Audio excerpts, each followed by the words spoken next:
Hello class, now in this video we will do class 10th NCERT Mathematics chapter 12 Surface Area and Volume exercise 12.1 का question number first and second we will do. Okay, so ये exercise 12.2 का question first और second question starting है ये.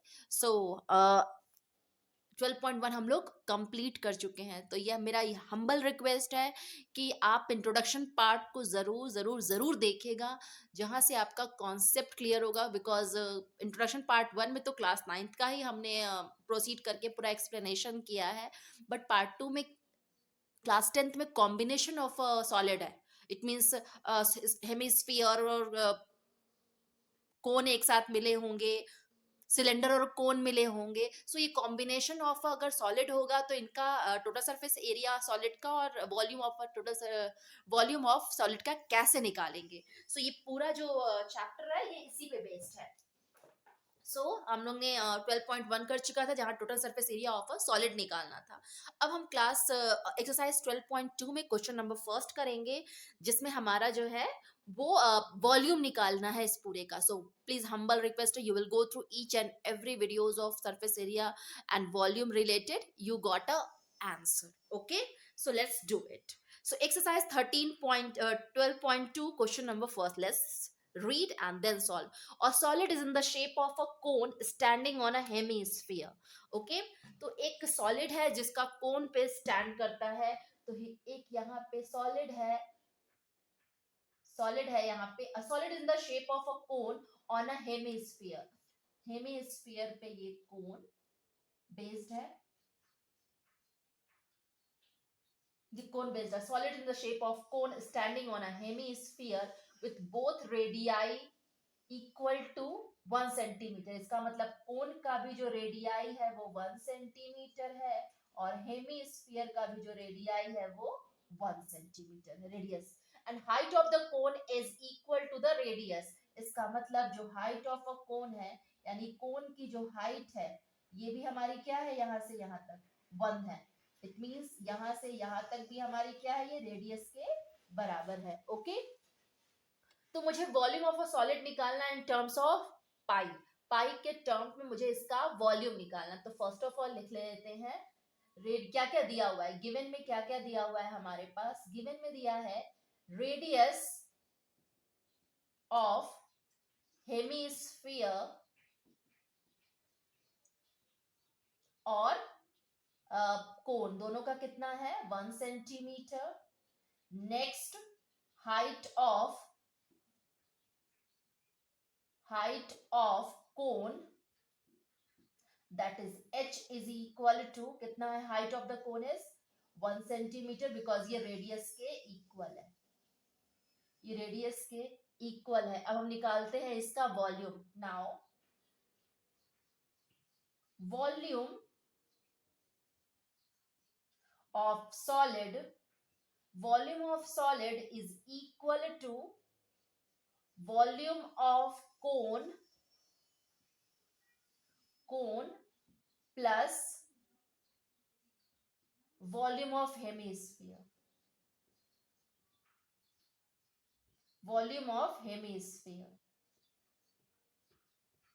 Okay, so volume of cone कितना हो गया हमारा, 1/3 pi r square H.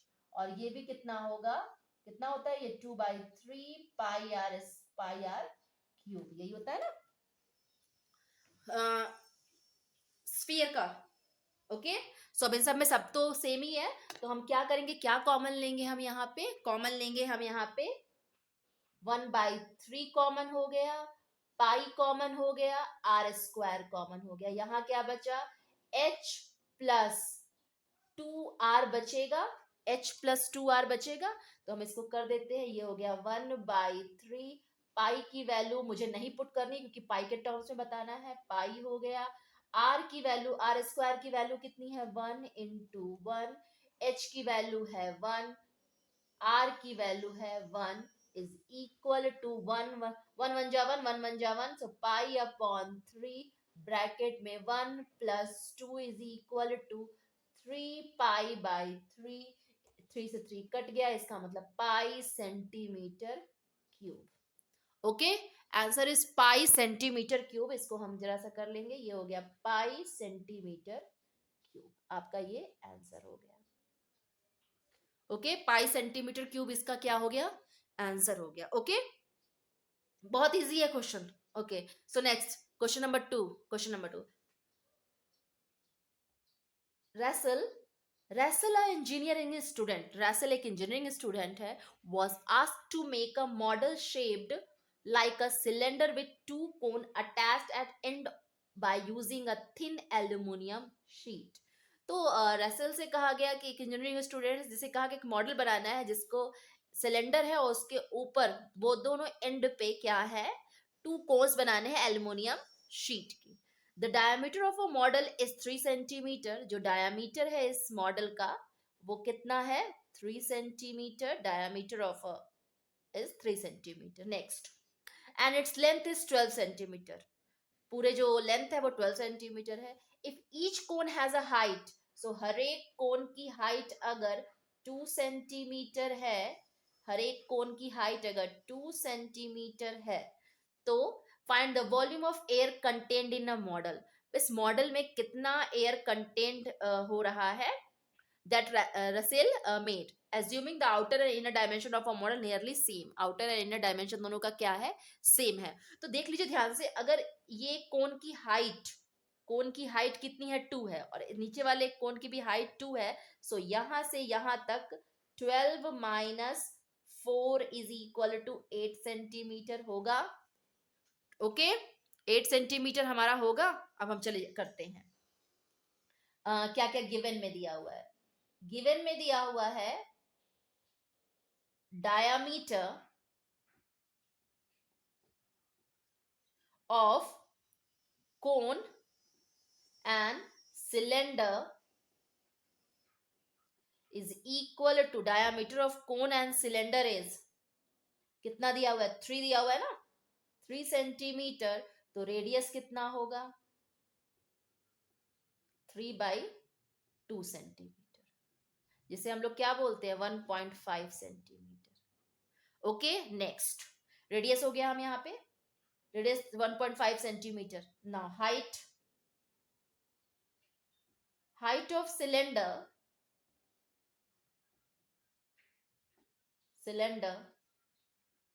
is equal to total height of model minus 2 into height of cone. दो है ना, height of cone is equal to total height है 12, 2 इंटू 2 2 जा 4, 2 है यहाँ पे 2 centimetre. So 12 minus 4 is equal to 8 centimetre. Height of cylinder है ये. इसको हम लोग किसे कहेंगे? H1 से कहते हैं. इसको हम लोग H1 कहते हैं. और कोन की हाइट कितनी है दी है हमारे पास? कोन की हाइट ऑफ कोन को हम H2 कहेंगे, जिसको हम लोग कहते हैं height of cone is 2 centimetre. ठीक है, सब कुछ दिया हुआ है यहाँ पे. नेक्स्ट, अब स्टार्ट करते हैं. Now volume of air contained in the model is equal to कितना होगा? Volume of cylinder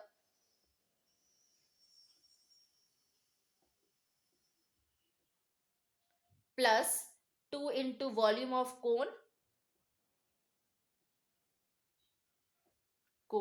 so volume of cylinder pi r square H1, और ये क्या हो गया? 2 into 1/3 pi r square H2. Okay, इन सब में क्या कॉमन है? पाई आर स्क्वायर कॉमन है. यहाँ क्या बचा? H1, और यहाँ 2/3 H2. सो हम पुट कर लेते हैं यहाँ पे पाई 22/7. आर स्क्वायर की वैल्यू कितनी है? आर की वैल्यू 3/2 कर दे यहाँ पे कि 1.5 इंटू 1.5. चलिए 3/2 ही कर देते हैं. 3/2 इंटू 3/2. H1 कितना है हमारे पास? 8 है. प्लस 2/3 इंटू H2 कितना है 2, सो हमारा कितना आया यहाँ पे, सो ये 11 हो गया, 99/14, 99/14 ब्रैकेट में एल, यहां देख लीजिए 8 + 4/3, एलसीएम ले लेते हैं हम, दिस इज 99/14, एलसीएम लेंगे तो आएगा 3 8 3 24 + 4 ब्रैकेट में 99/14 इंटू 28/3, सो ये हो गया 33 और ये हो गया 2, तो this becomes 66 centimetre square. Okay, कोई प्रॉब्लम? सो आप गो थ्रू, बहुत इजी क्वेश्चंस है। सो कहीं भी कैलकुलेशन में आपको कुछ भी लगता है कि ये कहां से आया या कोई भी प्रॉब्लम, तो you will ask, you will pause this videos and you will calculate easily. Okay, this will be your answer. If you any query, you will ask in a comment box. Thank you. So next video we will proceed question number 3.